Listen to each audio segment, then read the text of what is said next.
এখন আমাদের এখানে কথা বলবেন গণতন্ত্র মঞ্চের অন্যতম শীর্ষ নেতা নাগরিক ঐক্যের সভাপতি জননেতা মাহমুদুর রহমান মান্না। জনাব মাহমুদুর রহমান মান্না। সমন্বয়ক জনাব সাহেবুল হক বলেছেন,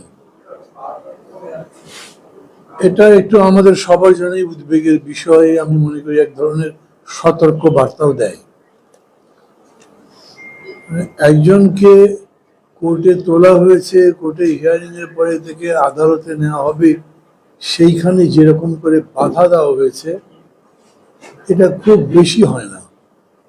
এবং এটা যারা করেছেন তারা পরবর্তীতে যেরকম করেছেন, এই যে আইনজীবী যিনি মারা গেছেন তাকে কুপিয়ে হত্যা করা হয়েছে, মানে একটা হিংসার চূড়ান্ত জায়গায় যাচ্ছে।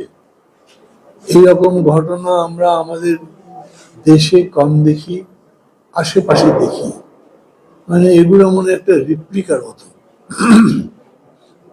একটা ওইখান থেকে তুলে আনা ছবির মতো। এজন্যই আমরা বেশি উদ্বিগ্ন। তাছাড়াও এই ঘটনাটা যখন শুরু হয়েছে তখন আমাদের প্রতিবেশী দেশের পক্ষ থেকে তাদের শাসক দল, তাদের মানে কোনো কোনো ক্ষেত্রে সে মুখপাত্র বলা যায়, তাদের যে সমস্ত বক্তব্য, বিবৃতি ইত্যাদি আমাদেরকে চিন্তিত করে।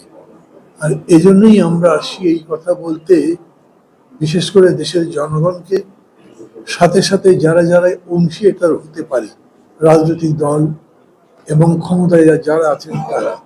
এবং সেই কথাটা আমাদের সমন্বয়কারী বলেছেন। রাজনৈতিক দলগুলোর কাছে আমরা আরো স্পষ্ট ভূমিকা চাই, আছে সেটা। আমরা চাই সবাই মিলেও যদি দরকার হয়, সবাই মিলে বলতে যারা যারা বিগত স্বৈরাচার বিরোধী আন্দোলন করেছেন, যারা এই দেশে একটা সত্যি সত্যি গণতন্ত্রের চর্চা করতে চান, গড়ে তুলতে চান, অব্যাহত রাখতে চান, তারা সবাই মিলে এই অপতৎপরতা রুখে দেওয়া দরকার। সরকার যেটা করছেন আমি মনে করি, বিশেষ করে যখন মিডিয়ার উপরে আঘাতটা আসলো, দুটো পত্রিকা অফিসের সামনে গরু জবাই করবার মতো বীভৎস কাণ্ড ঘটলো, তখনও সরকারের পক্ষ থেকে যে বক্তব্য রাখা হয়েছে আমি মনে করি এটা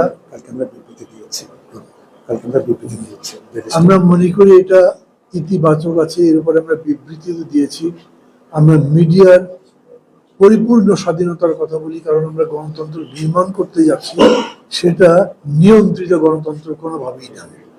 আপনার কোনো কিছু যদি পছন্দ না হয় সেটা বলবার ধরন আছে, সেরকম করে বলেন, কিন্তু অস্ত্রের ভাষায় বলবেন, একদম জিঘাংসার ভাষা ব্যক্ত করবেন, এইটা কোনোভাবেই গ্রহণযোগ্য হতে পারে না। এবং তারপরেও মানে কোনো গ্রেপ্তার নিয়ে, কোনো একটা ঘটনা নিয়েও যদি আপনাদের বক্তব্য থাকে সেটাও বলবেন। এখন যেই ধরনের সংগঠন গড়ে তোলা হচ্ছে, সেই সংগঠনগুলো থেকে যেরকম করে বক্তব্য আসছে, স্লোগান আসছে, সেই স্লোগানগুলো যদি আমরা এরকম দেখি যে সেটা অন্য কোনো জায়গার স্লোগানের সাথেও মিলে যায়, তাদের প্রচারের সঙ্গেও মিলে যায়, তখন আমাদের উদ্বিগ্ন হবার তো কারণ আছে। অতএব আমরা সবাইকে আরো দ্বিগুণ সতর্ক থাকার জন্য বলবো, সরকারকে বলবো চোখ কান খোলা রাখতে হবে। সরকার ঘটনা ঘটবার পরে কাজ করবেন সেরকম না। আমরা সরকারকে এই বিষয়গুলোতে প্রোঅ্যাক্টিভ দেখতে চাই। কেন? ওই যে লক্ষণ দেখলেই বোঝা যায় পরে কি হতে পারে। গত কয়েকদিন ধরেই যে অস্থিরতা হয়েছে, এগুলোর পেছন পেছনে সরকার হেঁটেছেন, তাই দেখেছি আমরা। এবং চট্টগ্রামে যে ঘটনা ঘটলো তার সম্পর্কে আমি একই কথা বলবো, এটার পেছনে পেছনে হাঁটবার ব্যাপার ছিল না।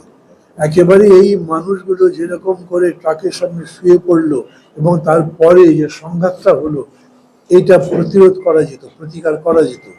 কিন্তু সরকার এবং সরকারের আইন শৃঙ্খলা বা বাহিনী এখন পর্যন্ত, যেটাকে আমি বলছি প্রোঅ্যাক্টিভ, সেটা তো নয়, এমনকি বোঝাতে অ্যাক্টিভও নয়।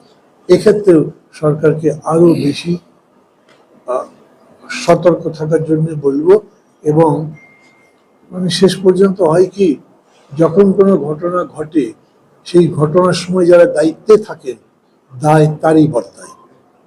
কাউকে কাঠগড়ায় দাঁড় করবার কথা বলছি না, কাউকে দোষারোপ করছি না, কিন্তু ইতিহাসের রায়টা এরকমই হবে। এটা বুঝে যেন সরকার তার আচরণগুলো করেন, সেই কথা বলছি। আমরা গণতন্ত্র নির্মাণে এই ধরনের অপতৎপরতার বিরুদ্ধে আছি এবং এটা দমন করার জন্য, এটার প্রতিকার করার জন্য সরকার সহ যারাই যেরকম করে উদ্যোগ নেবেন আমরা তার সাথে আছি এবং থাকবো। Thank you. এখন আপনাদের সামনে কথা বলবেন গণতন্ত্র